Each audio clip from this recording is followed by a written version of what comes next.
The Bold and the Beautiful, week of May 19th. Secrets, shocks, and shaken alliances. The week of May 19th explodes with revelations, betrayals, and shifting loyalties on The Bold and the Beautiful.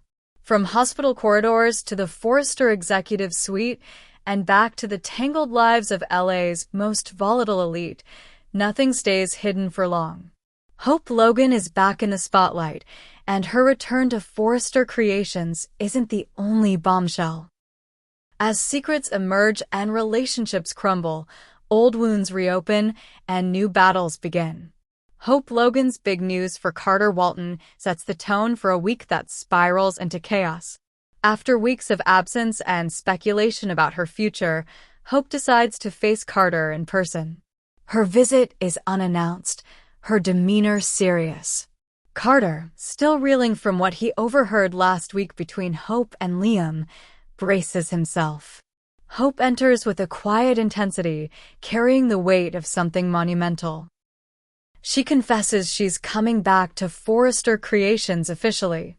Not just that, she tells Carter that Steffi, of all people, is the one reinstating her. Carter is stunned. This move seems out of character for Steffi, who had stood firm against Hope's return. He presses for answers, but Hope hesitates. There's more, possibly too much. She considers revealing Liam's worsening condition, but instead, she just says, "Things are changing. Fast." The unspoken words hang in the air, thick with tension. Carter watches her, wondering, is she holding back? And why now? Meanwhile, Ridge Forrester is blindsided when Steffi tells him she's reversed her decision. Hope will return to Forrester. Ridge is floored. "You were adamant," he reminds her. "You said she was toxic to the brand and the team." Steffi's voice is low, her tone cryptic. She gives no detailed explanation, only that she's made her peace. But Ridge senses more beneath the surface. Did someone pressure Steffi? Or is she trying to keep the peace for another reason? He knows his daughter well. She never surrenders without a motive. And he's determined to find out. Over at the hospital, Liam Spencer is pacing. He's there to speak with Dr. John Finnegan about a personal matter, but the visit takes a sharp turn. Dr. Grace Buckingham intercepts him before he gets to Finn. She tells him there's been a new scan. The results aren't good. The tumor has grown. Liam stares at her, numb. Grace lays it out gently, but directly. It's progressing faster than we hoped. The world begins to tilt for Liam. Everything suddenly feels temporary. His daughters, hope, the future, all of it in question. He thought he had time, he doesn't. He leaves the hospital shaken, uncertain whether to tell Hope, unaware she may already know. Grace watches him go, burdened by the knowledge that even her calm professionalism couldn't soften the blow. Back at Forrester, the claws come out. Taylor Hayes confronts Brooke Logan, her voice sharp with accusation. "You humiliated yourself and Eric on that runway," Taylor snaps. Brooke fires back, unwilling to be shamed. "At least I'm not hiding behind a therapist's license while chasing Ridge like a lovesick teenager," she retorts. The air crackles with decades of resentment. And then, predictably, they circle back to Ridge. Taylor insists she's moved on. Brooke rolls her eyes. "You never let go of Ridge. You just waited for me to screw up." Taylor leans in. "He chose me. He always will." But Brooke isn't ready to back down. The two women go to verbal war, old wounds reopened, the rivalry reignited. But this time, something is different. The stakes are higher. Ridge's future may be decided not by either woman, but by what comes next with Hope, Steffi, and the company itself. Elsewhere, Katie Logan offers Ridge a rare moment of clarity. She doesn't play sides. She speaks from experience. "You're chasing stability, Ridge," she says. "But you keep choosing chaos." Ridge listens, but says little. He knows Katie's words have weight. She's always been the steady one, the one who saw through the mess. And right now, her insight hits home. Meanwhile, Zend encourages Daphne to pursue her vision for a new fashion line. With Hope's return creating waves, Zend sees an opening for something fresh, something not tied to the Logan Forrester drama. Daphne is hesitant, unsure whether her ideas will gain traction. But Zend pushes her. This is your shot. Take it.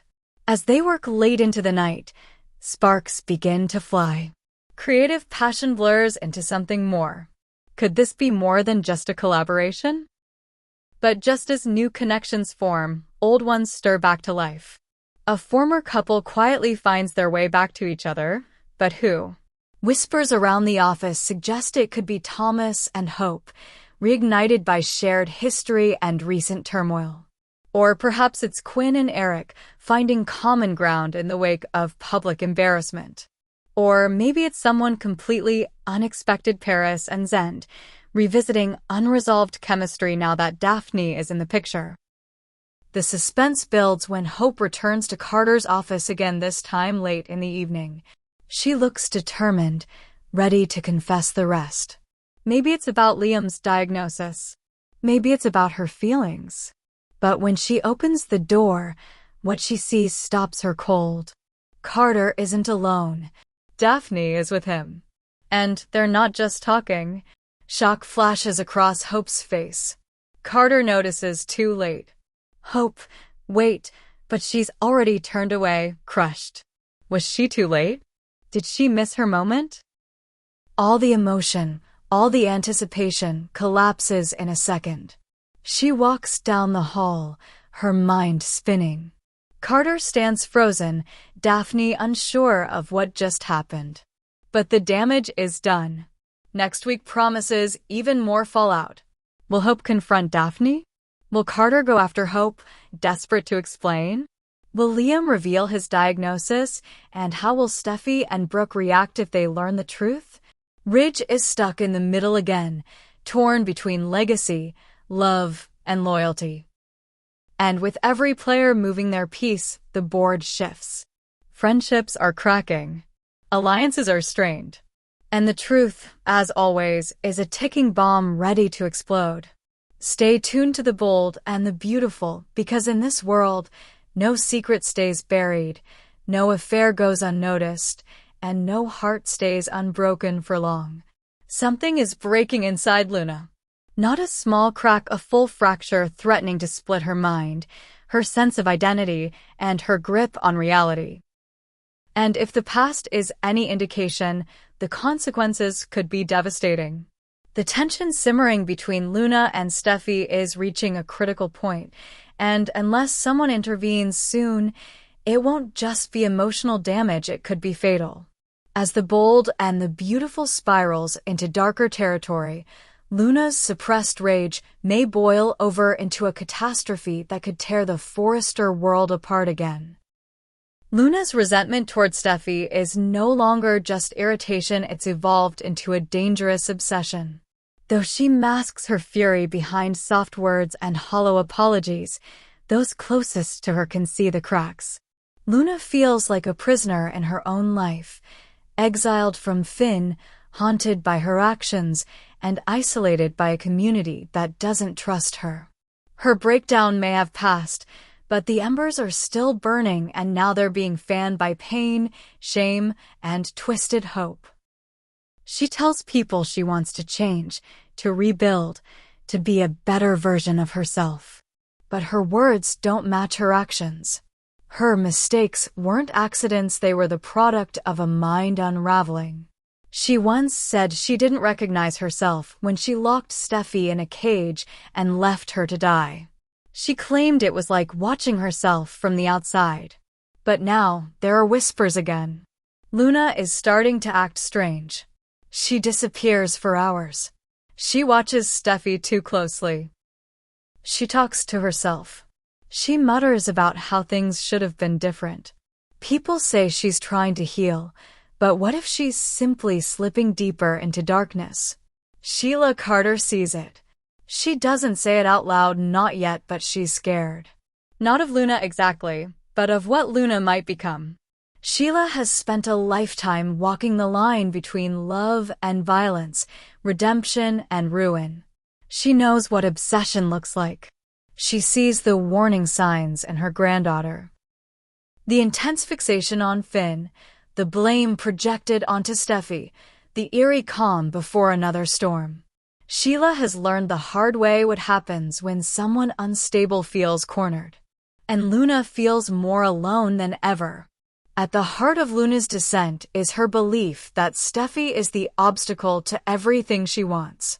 She doesn't just want a family with Finn, she needs it. It defines her, gives her identity.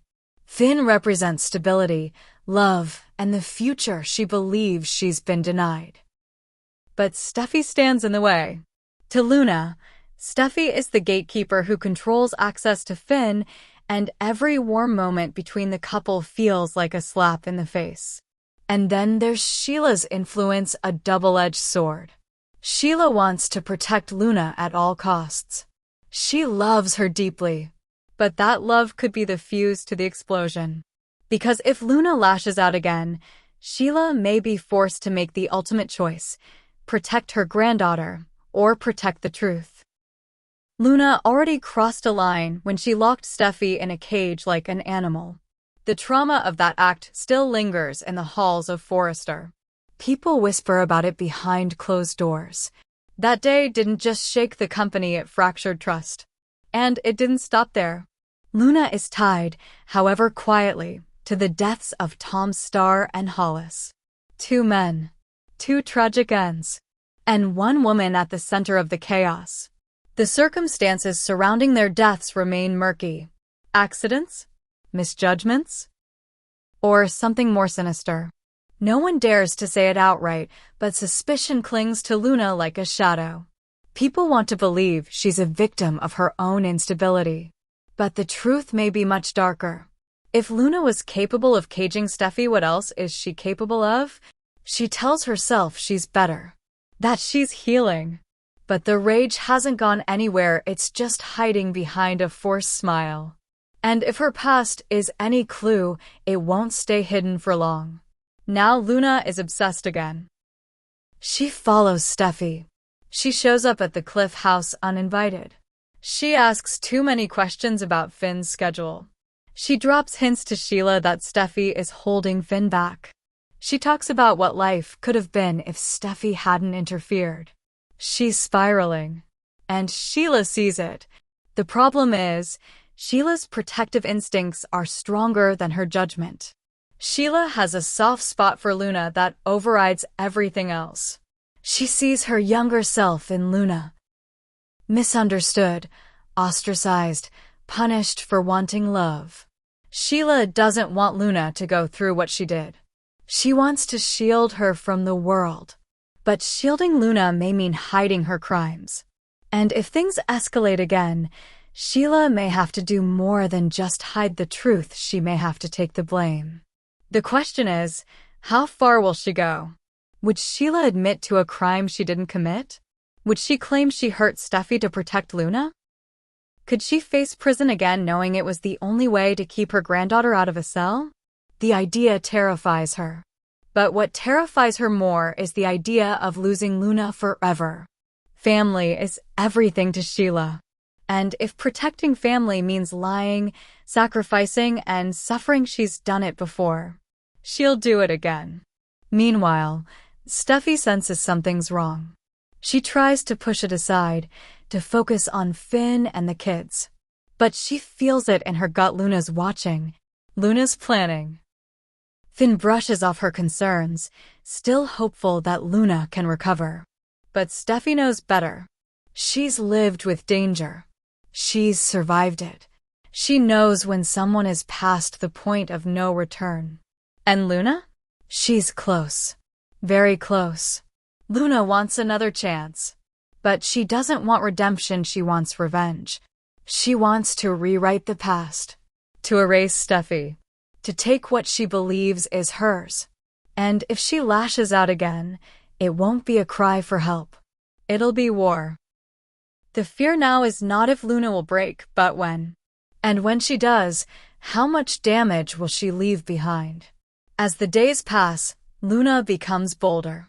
She shows up at Forrester unannounced. She tries to access restricted areas. She steals a security badge. No one can prove anything yet, but the signs are there. And the tension is building. One night, Steffi receives a strange message. A threat disguised as a warning. You don't belong with him. No sender. No signature. But Steffi knows exactly who sent it. And she knows Luna isn't done. She goes to Finn. She begs him to see the truth. But Finn, ever the healer, refuses to believe Luna could be dangerous. She's sick, not evil, he says. She needs help. But Steffi shakes her head. She needs to be stopped. The storm is coming. And when it hits, it will change everything. If Luna tries to harm Steffi again, it could spark a chain reaction. Sheila will rush in, desperate to shield her granddaughter. Lies will be told. Lives will be endangered. And the fragile web of trust at Forrester will collapse. Because this isn't just about jealousy. It's not even just about family. It's about control, identity, sanity, and the terrifying realization that Luna might not know where she ends and her darkness begins. And if that darkness wins, no one will be safe. Not Steffi, not Finn, not even Sheila. This is the bold and the beautiful. And Luna's story is just beginning.